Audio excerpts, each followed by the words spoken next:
Happy Tuesday everyone! So welcome back again to my YouTube channel, and for today's vlog, so panibagong loan application po ito na nagki-claim na legit yung kanyang app kasi nasa logo niya mismo na legit. So ito guys yung kanyang logo, yan, di ba? May nakalagay na legit. So sabi dito guys, siya ay nagpapaloan daw ng 60,000 pesos. As of now, meron pa lang siyang 4.6 stars, 236 ratings nung dinownload ko siya guys ha. So dito sabi niya, diversification, a variety of products to meet your different needs. So dito guys, nung una, hindi ko siya pinapansin kasi parang laro siya or game. Kasi tignan nyo naman yung feature niya, parang larong-laro talaga, no? Parang sa Roblox, ganun. So dito sabi niya pa, quick approval. 20,000 yung pwedeng ipa-loan, tapos may loan term na 3, may term na 6, 9, up to 12 term. So, installment nakalagay dito ha. From 92 days to 365 days daw siya. So, bago natin guys puntahan itong bagong loan application na to na nag-claim na legit siya.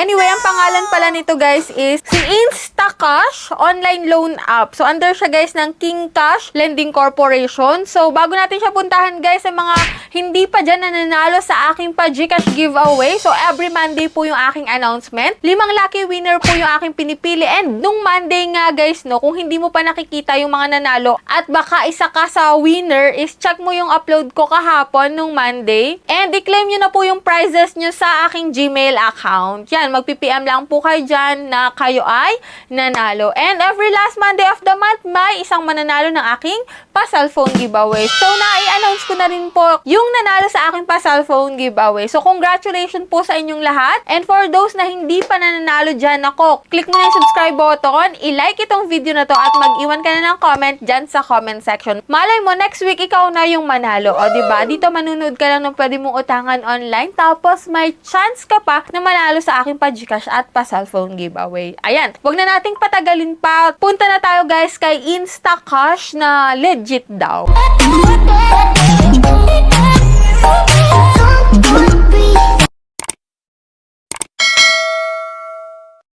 So, disclaimer, no, hindi po tayo agent or promoter ng mga loan application na to. So, dito guys, pinapakita ko sa inyo guys yung proseso ng pag-utang, ano yung mga kailangan, step-by-step process. Pinakang mahalaga kung magkano yung pwedeng ipa-loan sa atin nito at kung magkano yung marireceive natin, di ba? Mas maganda na bago ka umutang, bago ka mag-submit ng application dyan sa mga loan app na yan, alam mo muna kung magkano yung pwedeng ipautang nila. So, dito guys, pakita ko na sa inyo yung screen recording ko dito kay Instacash. So, dito guys, pagka-install ko nitong si Instacash, unang-una pa lang, parang hindi mo maiisip na isang loan application siya. Kasi parang laro talaga. Parang naglalaro ka lang dito. So, dito, kung di mo babasahing maigi, may nakalagay dito na reward limit na 60,000 pesos. Reward limit. Hindi siya loan talaga, no? Parang laro talaga siya kasi reward, diba? And dito nga, get loan. So, check natin yan. As usual, magla-login ka or mag-register ka using your active mobile number and click natin yung sign in. After nun guys, what is your gender? Ilagay mo lang kung female or male ka. Your job title, yan. And dito, enable permission. So, alaw-alaw mo lang yung mga yan. And dito nga, may nakalagay na surprise event.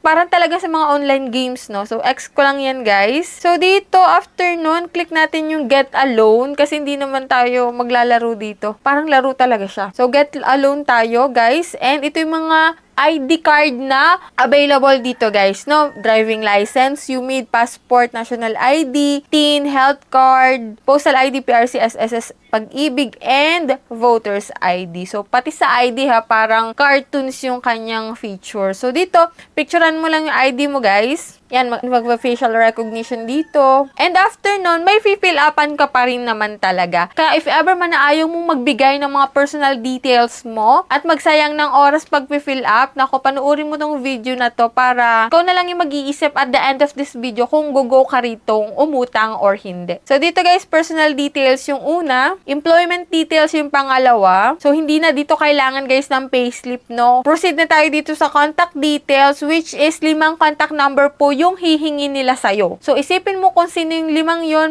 kasi maaari po nila yung tawagan or i-text. And after ng emergency contact, dito tayo guys sa card details, kung saan mo pwedeng ma-receive yung pera mo. It's either e-wallet or bank. dito sa e-wallet guys, pwede sa GCash, Coins, PayMaya, GrabPay, Shopee, and OmniPay, no? Pili ka lang dyan na available sa'yo and proceed tayo sa next steps, which is ito nga po. Ang pinakang last step is magkano. Magkano ipapaloan niya sa mga first time na tulad natin. So, ito guys, yung na-approve sa akin na loan amount is 2,000 pesos po. And dito guys, walang nakalagay kung magkano yung pwede mong ma-receive. Kailangan mo pang i-click yung confirm bago mo siya malaman. Kaya dito, ingat kayo sa mga ganitong loan application na walang details na nilalagay masyado. Katulad nga ng kung magkano yung ibabawas, kung magkano yung marireceive mo. So, ito, i-click mo pa yung confirm muna. Ito yung nakakatakot sa mga loan application, no? Kasi malay mo nga naman, kalahati na lang ma-receive mo, tapos na-approve ka. Sayang naman yung kalahati. Hindi mo man lang napag-isipang mabuti kung go ka or hindi. Kasi dito, nakalagay lang is yung loan amount, tapos kung kailan mo siya babayaran, and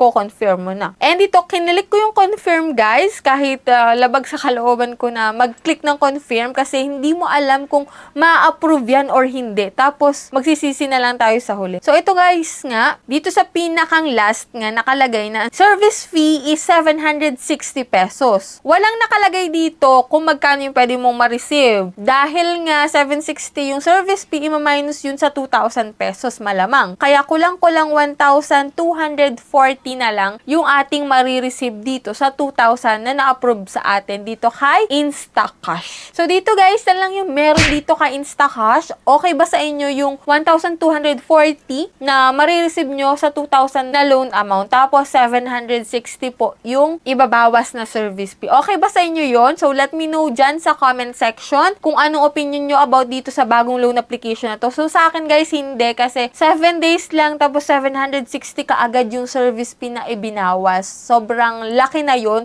sa 7 days. Kaya sabi ko sa inyo lagi guys na do your own research. Manood muna ng reviews bago mag-click ng install at bago mag-click ng submit application sa mga loan app na susubukan ninyo. Para sa huli, hindi na kayo mag-worry kung saan kayo kukuha ng pambayad kasi sobrang laki ng interest na ibinabawas. Tapos, 7 days lang pala, no? So, yan lang yung meron dito. Sa mga hindi pa dyan nakasubscribe sa aking YouTube channel, kaya click the subscribe button. I-on mo na rin po yung notification bell para updated ka sa mga gantong usapan, lalong-lalo na sa mga bago naglalabasan ngayon na loan application sa Google Play Store. So, bye-bye na muna for now, guys. See you on my next vlog.